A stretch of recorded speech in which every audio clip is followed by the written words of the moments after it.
What is up, guys? This is your boy Andy Matrix to talk about anime, manga, video games, geek culture, and Japanese culture. So check it out. Google Stadia has fallen, and it's funny because it started in 2019, but now it didn't really last long. It didn't have a very long lifespan. But before we get started, make sure to subscribe to the channel. Make sure to hit the notification bell. Make sure to like this video. I'm on a journey to get 1,000 subscribers. I very much appreciate your help. Okay, so when I first heard about Google Stadia, I was not aroused by the idea. I mean, like, years ago, even back then, I still thought that cloud gaming was just like a silly idea, right? You know, the Xbox Game Pass came out in 2017. I actually, because I'm not a Microsoft Xbox fanboy, I did not know about it. I actually found out about Xbox Game Pass when Google Stadia came out, right? Because then I started researching the whole cloud gaming thing, right? But yeah, Google Stadia, and I always knew there was gonna be problems. I always knew, because it has to do with internet connection. If you're not connected to the internet, guess what? You don't get to play it. And then even if you do play it, it lags. It lags so much that it's like it's almost unsustainable, really. So it says Google has reportedly deprioritized its consumer-facing game streaming platform Stadia, and now has a reduced interest in negotiating blockbuster titles for service, having largely shifted its focus on selling the service, underlining technology to third parties. Yeah, and you see they had a whole bunch of AAA games there, and that's how they got people to play. But it's like once people started seeing that it was just, it was so laggy, for $15 a month, and it was pretty affordable, but still, it's like, you're playing games in the cloud, and if you ever played online games, especially like something like Call of Duty or World of Warcraft, you know how annoying lagging can be. And another problem that Google had is that they didn't think like Microsoft, okay? They were not thinking like Microsoft and try to buy out other gaming companies, right? That's a mistake to make, because the thing is, at least Microsoft has a library of games that they can allow people to play on the Xbox Game Pass. Google was just, trying to make deals with gaming companies to get the top AAA games on Google Stadia. Kind of like Final Fantasy 15, which I hated at the time. Final Fantasy 15, I believe, is one of the worst. You guys can argue with me in the comment section. I don't care what anybody says is one of the worst. Basically a road trip. It was on Google Stadia, and, it was one of the things that attracted people to it. But it was,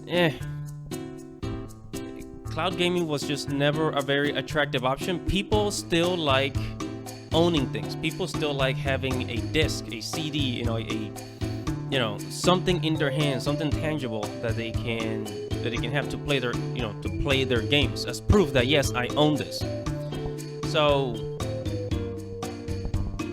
I don't know, their cloud gaming project, it just didn't go well. And now what they're doing is that they're trying to sell it to other services. Here it says signs of a change strategy for Stadia first emerged alongside news of Google's game studio closures last year. So their gaming studio actually closed. How sad, right? It says when the company announced it would begin selling its technology to third parties.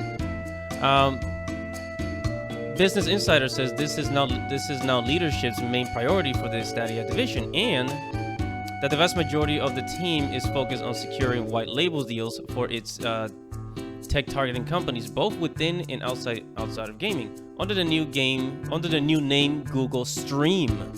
So they even had to change the name so that people won't remember Stadia. Right, and then finally it says, as part of the conversation, Google is said to have discussed supplying its technology to Capcom, enabling the publisher to stream demo titles from its own websites. And the company had reportedly also made considerable headway with Bungie regarding a similar back-end deal. However, Business Insider sources say it's unclear how Sony's recent $3.6 billion acquisition of Bungie will affect these plans. Yeah, because now Sony owns Bungie.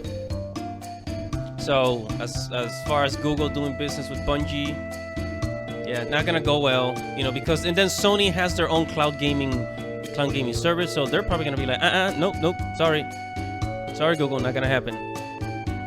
Bungie is ours. You go and buy Capcom if you want, right? So Google Stadia, man, it did not last very long. I mean, take a look at this. Take a look at this here. This right here shows you the lag. My goodness, the lagging in these games is horrible. I mean, it moves so slow. Let's play that back, actually. Let's play that back. See that right here?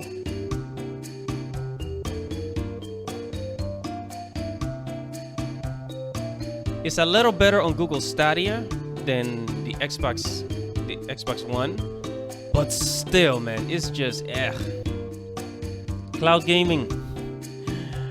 Maybe the technology will improve in the future, but Google, I don't know.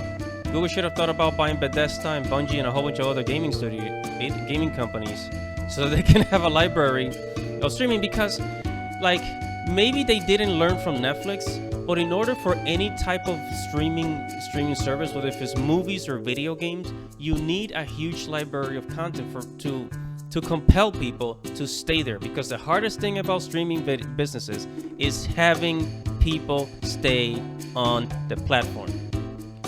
All right, guys, that is it for this video. Thank you for watching. Make sure to comment below, like the video, hit the subscribe button, hit the notification bell. And I'll see you guys in the next video. This is Andy Matrix. Godspeed.